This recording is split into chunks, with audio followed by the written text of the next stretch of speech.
ఇక మరో అంశంలోకి వెళ్తాం. గుంటూరు విజయవాడతో కలిపి అమరావతి మెగా సిటీ కృష్ణానదిపై వంతెనల కోసం అధ్యయన కమిటీ సిఆర్డి అథారిటీలో నిర్ణయం. రాజధానిలో 20 మెగావాట్ల డేటా సెంటర్ అండ్ 18 ఎకరాలు ఇస్తున్నారట. మరి అదే విశాఖపట్నంలో మరి డేటా సెంటర్ల పేర్ల మీద 100 ఎకరాలు ఇస్తున్నారు, కొండల్ని కొట్టేస్తున్నారు, కొండల్ని గుండు చేసేస్తున్నారు అనే విమర్శలు వస్తున్నాయి కదా. మరి ఇక్కడ 18 ఎకరాల్లోనే మరి డేటా సెంటర్ 20 మెగావాట్ల డేటా సెంటర్ వస్తుందట. మరి గుంటూరు విజయవాడ అమరావతి మెగా సిటీ ఇప్పుడు జగన్ గారికి చంద్రబాబు గారికి కూడా ఓటేసినట్లు అనుకోవాలా తిలక్ గారు? డేటా సెంటర్లు వలన ఉపాధి ఎంత వస్తుంది అనేక లెక్కలు చెప్పకుండా ఆయన ఏదో పెద్ద తీసుకొచ్చినట్టుగా ప్రకటనలు చేస్తున్నారు. అది దానివల్ల ఉపయోగం ఏముంటుందండి? నష్టం తప్ప. డేటా సెంటర్లు చిన్న స్థాయిలో 1 మెగావాట్ అనేది జగన్ గారి ప్రపోజల్. ఇప్పుడు ఈయన 1 మెగావాట్ ఏదో మొత్తానికి తక్కువ స్థాయిలో తీసుకొచ్చారు. చంద్రబాబు నాయుడు గారు వరుస పెట్టి అనౌన్స్ చేస్తున్నారు 100 మెగావాట్లు, 1000 మెగావాట్ల పైన. ఇలా చేయటం వలన అక్కడ వచ్చేటువంటి పర్యావరణ ప్రమాదాలు ఏమిటి, వాటిని ఎలా ఎదుర్కొంటారు, వాటికి ప్రభుత్వం తీసుకునే చర్యలు ఏమిటి, నీటి కొరత వస్తే ప్రజలకి ఏ విధంగా మీరు గ్యారంటీ ఇస్తారు, వాయు కాలుష్యం జరిగితే ఏం చేస్తారు, అండర్గ్రౌండ్ వాటర్ పొల్యూట్ అయితే ఏం చేస్తారు, వీటన్నిటికీ పరిష్కారాలు ఏం చెప్పకుండా మేము తీసుకొచ్చేసాం, మీరు ఇంట్లో ఆనందపడండి, పండుగ చేసుకోండి అంటే దానివల్ల ఏమిటి ఉపయోగం? మీరు ఓట్ల కోసం చేసే విన్యాసాలు తప్ప దీనివల్ల ప్రజలకు ఉపయోగం ఏంటో చెప్పాలి కదా. అది మాత్రం చెప్పట్లేదు. ప్రజలకు జరిగే నష్టం వస్తుందంటే దానికి జవాబు చెప్పరు. అవును. జనసేన మాజీ నేత పోలిశెట్టి సత్య గారు అయితే ఆ పర్యావరణ సమస్యల మీద చాలా గట్టిగా పోరాటం చేస్తున్నారు. అంతేకాకుండా అమెరికాలో ఈ డేటా సెంటర్లు వద్దని చెప్పి వాళ్ళు పెద్ద ఎత్తున ఉద్యమాలు చేస్తుంటే ఆ కంపెనీల వాళ్ళు ఇటువంటి భారత్ లేకపోతే ఇంకా అభివృద్ధి చెందని దేశాల వైపు వెళుతున్నారట. అదొక యాంగిల్.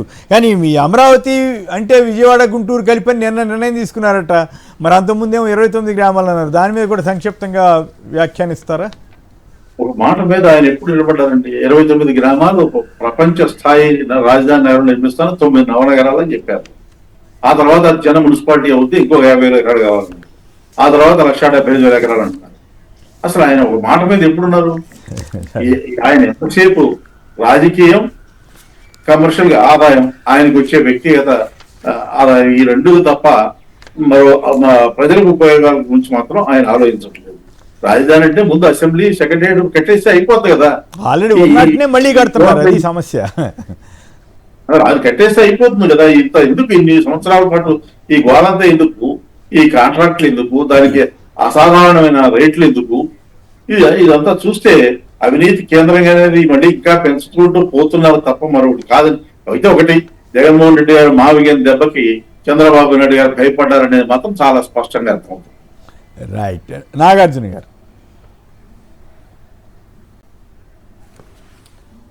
అరే ఇప్పుడు చంద్రబాబు నాయుడు గారు మావిగన్ దెబ్బకి, జగన్మోహన్ రెడ్డి గారు మావిగన్ దెబ్బకి చంద్రబాబు నాయుడు గారు అమరావతి ఆవిగన్ అయింది సార్. అంటే అమరావతి విజయవాడ గుంటూరు అయింది, అంతే కదా. టోటల్ గా పిక్చర్ అదే. జగన్మోహన్ రెడ్డి గారు మావిగన్ అమరావతి, చంద్రబాబు నాయుడు గారు ఆవిగన్ అన్నాడు, అంతే కదా. మావిగన్ బదులు ఆవిగన్ అన్నారు. ఓకే, ఆవిగన్ అయింది, అంతే కదా. కాబట్టి నేను మళ్ళీ మీరు మరొకటి గారు చెప్తున్నా, జగన్మోహన్ రెడ్డి గారు ఏదైతే చెప్పారో దానికే చంద్రబాబు నాయుడు గారు ఫిక్స్ అవుతారు. మళ్ళీ అసలు దాంట్లో మీరేమీ తేడా పడకండి. ఎందుకంటే విశాఖపట్నం జగన్మోహన్ రెడ్డి గారు ఎగ్జిక్యూటివ్ రాజధాని అన్నారు, చంద్రబాబు నాయుడు గారు కాస్త పేరు మార్చి అది క్యాపిటల్ సిటీ ఆఫ్ ఆంధ్రప్రదేశ్ అన్నాడు. సరే, మనం కర్నూలుని జగన్మోహన్ రెడ్డి గారు దానికి సంబంధించి లెజిస్లేటివ్ క్యాపిటల్ అన్నారు. పాపం నారా లోకేష్ గారు ఇప్పుడు ఏంటంటున్నారు, పూర్తవుతున్న తర్వాత ఇప్పుడు కర్నూలులో నేను 90 రోజుల్లో ఇక్కడ బెంచ్ తీసుకొస్తా అన్నాడు. సో మేము అది అయిపోయిన తర్వాత ఇప్పుడు జగన్మోహన్ రెడ్డి గారు ప్లాన్ బి ప్రకారం, అయ్యా మీరు చెప్తున్నట్లే బాగుంటుంది కదా, మచిలీపట్నం, విజయవాడ అండ్ గుంటూరు, దీంట్లోనే అమరావతి ఉంటుంది కదా అని చెప్పాము. ఇప్పుడు ఒక ఐకానిక్ బ్రిడ్జ్ అని ఒకటి తీసుకొచ్చి మళ్ళీ విజయవాడ, గుంటూరు అన్నారు. ఆల్రెడీ వెస్ట్ బైపాస్ రోడ్డు ఉంది కదా, ఆల్రెడీ ఒక రెండింటిని అటువైపు గొల్లపూడిని ఇటువైపు ఇటు కలుపుతూ ఆల్రెడీ ఒక నేషనల్ హైవే ఉంది కదా, మళ్ళీ ఎందుకు ఆ బ్రిడ్జ్ అంటున్నారు, మళ్ళీ దానికోసం టెండర్స్ పిలిచారు, మళ్ళీ దానికోసం ఏదో పిలిచారు, ఏదో ఒకటి జరుగుతుంది. మొత్తానికి మేము ఏం చెప్తున్నాం అంటే జగన్మోహన్ రెడ్డి గారికి ప్రత్యేకంగా ఒక ప్రాంతం పైన ఇష్టం కానీ మరొక ప్రాంతం పైన ద్వేషం ఉన్నటువంటి నాయకుడు కాదు.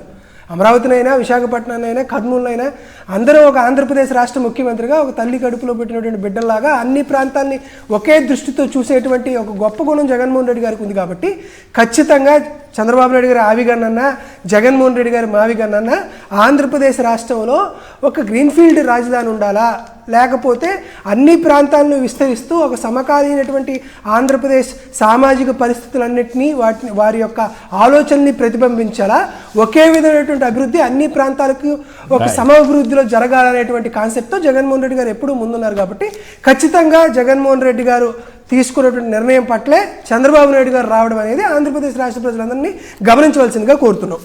రైట్. ఇక ప్రధానమైనటువంటి ఆర్థిక పరిస్థితి మీద చంద్రబాబు గారు వివరణ ఇచ్చిన తీరు, వీటన్నిటి మీద వాటి మీద ప్రధానమైన చర్చలోకి వెళ్ళడానికి ముందు ఉద్యోగస్తులను ఆయన భయపెడుతున్నారా, ప్రజల్ని భయపెడుతున్నారా, భ్రమపెడుతున్నారా, లేదా సంతృప్తిపరిచారా, వీటి మీద చర్చలోకి వెళ్ళడానికి ముందుగా ఒకటి రెండు అంశాలు మీ దృష్టికి తీసుకొచ్చిన తర్వాత దానికి వెళ్దాం. పొగాకు రైతులపై సర్కారు పగ, చంద్రబాబు పాలనలో దళారులదే రాజ్యం, సంక్షోభంలోనే పొగాకు అంటూ ప్రజాశక్తి కూడా వార్త ఇచ్చింది.